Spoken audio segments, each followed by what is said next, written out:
ভাই আপনাকে ধন্যবাদ। আপনি যথার্থ উপযোগে একটা বক্তব্য প্রশ্ন করেছেন।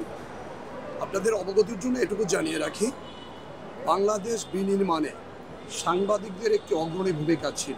কিছু সাংবাদিক যারা সাহসী ছিল, সেই সাহসী সাংবাদিকদের ভূমিকা ছিল।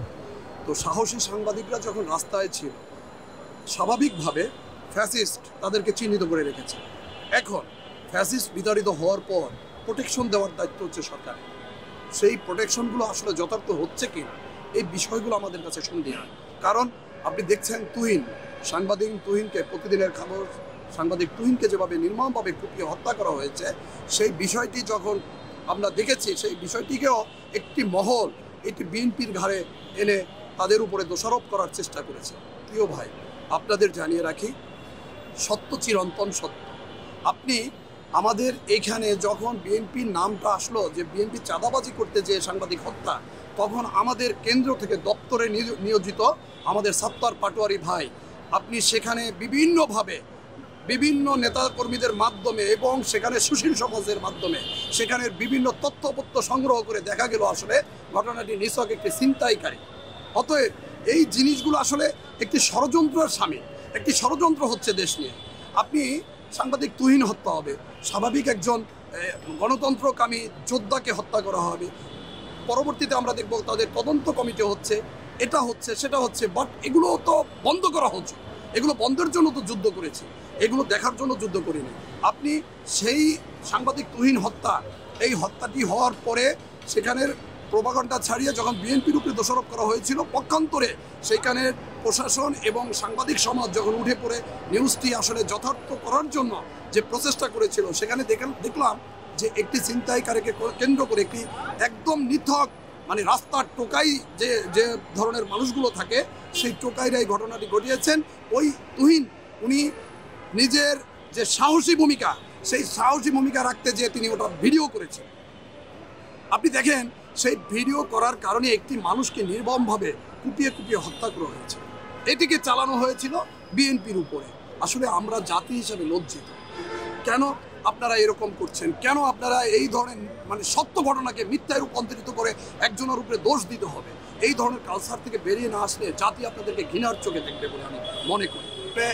আমি একজন নাগরিক হিসাবে বলবো, আমাদের স্বরাষ্ট্রমন্ত্রী সাহেব সে অনেক উপরের লেভেলের একজন স্বরাষ্ট্র উপদেষ্টা, তো সে আসলে এই মুহূর্তে বাংলাদেশে যে ধরনের বিচক্ষণতা এবং জ্ঞান রেখে কথা বলা উচিত। আমরা আপনার প্রশ্নে আমিও আসলে একমত হতে চাই, আরেকটু যথার্থ হওয়া প্রয়োজন। আমাদের বাংলাদেশ নিয়ে বিভিন্ন ষড়যন্ত্র চলছে, সুতরাং একটি ঘটনা ঘটার পরে যদি সেটা সমাধানের জন্য আমি লাফিয়ে লাফিয়ে কথা বলি, আসলে সেই কথাগুলো যথার্থ নয়। এটা আমার বুদ্ধিবিদ্যার একটি অপারগতা বলে আমি মনে করি। আপনি যথার্থ সম্মান আসলে বলতে গেলে দীর্ঘ সময় বলতে হয়, আসলে আমি দীর্ঘ সময় নেব না। এক সংক্ষেপে আমি বলে দেই, আহতরা বিভিন্ন দপ্তরে অপমান অপদস্থ হচ্ছে। হ্যাঁ, আহতদের নিয়ে যারা কাজ করছেন কিছু স্বার্থান্বেষী মহল, কারা সেটা আপনারা ভালো করে জানেন। ছোট্ট ছোট্ট শিশু বাচ্চারা যারা আমাদের রক্তের উপরে দাঁড়িয়ে তারা একটি দল গঠন করেছেন, এখনো নিবন্ধন পাননি, কিন্তু তারা আহতদেরকে ইউজ করে বিভিন্ন স্বপ্ন দেখছেন। যাদের এখন কলেজে থাকার কথা, পড়াশোনার টেবিলে থাকার কথা, আজকে তারা যদি এই ধরনের চিন্তা ভাবনা করতেন, এই আহত এই জুলাই যোদ্ধারা কখনোই তাদেরকে সমর্থন করতেন না। তারা এটিকে ইউজ করে আজকে তারা স্বপ্ন দেখছেন মন্ত্রী হবেন, এমপি হবেন। ভাই, বাংলাদেশের জন্য কাজ করতে গেলে আমার জায়গা থেকে আমি কাজ করতে পারি, আমার সততা থেকে আমি কাজ করতে পারি, সেজন্য আমার এমপি মন্ত্রী হতে হয় না। আজকে দেখেন তাদের সাথে এখন লোক নেই, আহতরা বিভিন্নভাবে বিভক্ত হয়ে যাচ্ছে। কেন ভাই? আহতরা তো একটি প্ল্যাটফর্মে থাকবে। আপনি বিএনপি করি আমাকে আলাদা করে দিচ্ছেন, আপনি অমুক একটি দলের সমর্থক তাকে আলাদা করে দিচ্ছেন, আপনার সাথে যে আছে তাদেরকে আলাদা আপনার কাছে রাখছেন। এটা কি আসলে স্বাধীনতা? এটা বৈষম্য। আপনি তো বৈষম্যর বিরুদ্ধে আমরা যুদ্ধ করেছি যে কোনো বৈষম্য থাকবে না, আপনারা তো সেই বৈষম্য নিয়ে আসছেন। সুতরাং এটা জাতি আশা করেনি ওদের কাছ থেকে। আমি আশা করব তাদের সুবুদ্ধির উদয় হবে, তাদের এখনও সুবুদ্ধির উদয় হবে। বৃহৎ একটি গাছের ছায়ার নিচে থেকে কখনোই সেই গাছকে ধাক্কাধাক্কি করা উচিত নয়, কারণ তারা 17 বছরে নির্যাতিত একটি দল। তাদের সাথে থেকে গণতন্ত্র প্রতিষ্ঠার লক্ষ্যে অবশ্যই একটি সুন্দর ডিসিশনে আসতে পারত।